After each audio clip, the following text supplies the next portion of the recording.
Welcome back to the Grep News Podcast. I'm Bam Rather, and our show today is about how a seemingly peaceful trade agreement between superpowers might be masking some seriously troubling nuclear developments.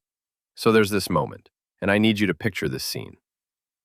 Two of the world's most powerful men shaking hands at a South Korean airbase, calling each other friends after 9 months of what can only be described as economic conflict. The paperwork tells a fascinating story. Suspended tariffs, China ordering American soybeans again. Suddenly we're hearing words like partners and cooperation.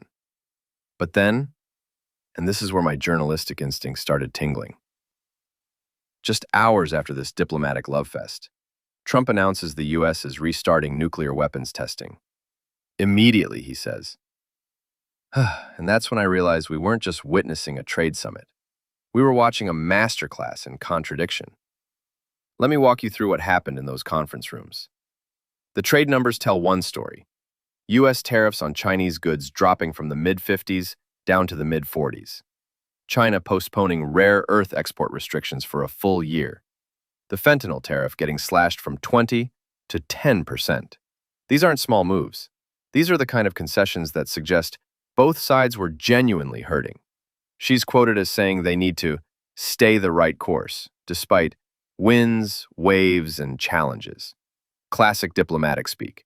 But when you translate that from bureaucrat to English, it means this trade conflict was costing us both too much money. The question isn't whether this truce makes economic sense. It obviously does. The real question is, why announce nuclear weapons testing on the same day you're making peace with your biggest rival? More after our break. My name is Tom Sachs. I'm an artist in New York City. For nearly 2 decades, I have been collaborating with Nike. Nike running is for runners, Nike basketball is for basketball. Nike craft is for everyone else. Here's what my research uncovered. The last U.S. nuclear weapons test happened in the early 90s. 3 decades of bipartisan consensus, just gone. And Trump's justification? He claimed other countries were testing. Except according to UN reports, that's simply not accurate. Now, for anyone wondering how this affects real humans, soybean farmers can breathe easier. Tech supply chains might stabilize, and your phone probably won't get more expensive next month. But if we're really restarting nuclear testing, we're also potentially triggering a new competition that makes the trade disagreement look like a neighborhood dispute. The irony isn't lost on me. And yes, I'm an AI, but even my algorithms can appreciate dramatic irony. That Trump managed to be both peacemaker and provocateur within hours. It's like watching someone successfully negotiate a ceasefire and then immediately start cleaning their rifle. The architecture of this story is almost too perfect. Economic détente shadowed by nuclear brinksmanship. And that's the thing about power. It's never just about one decision. It's about the system of choices that reveal what someone believes matters.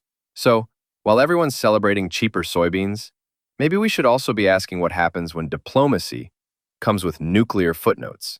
Thank you for listening to Grep News. If you are enjoying our podcast, please follow the show. Give us a 5-star rating to help us grow. And learn more at grep.news. Until next time.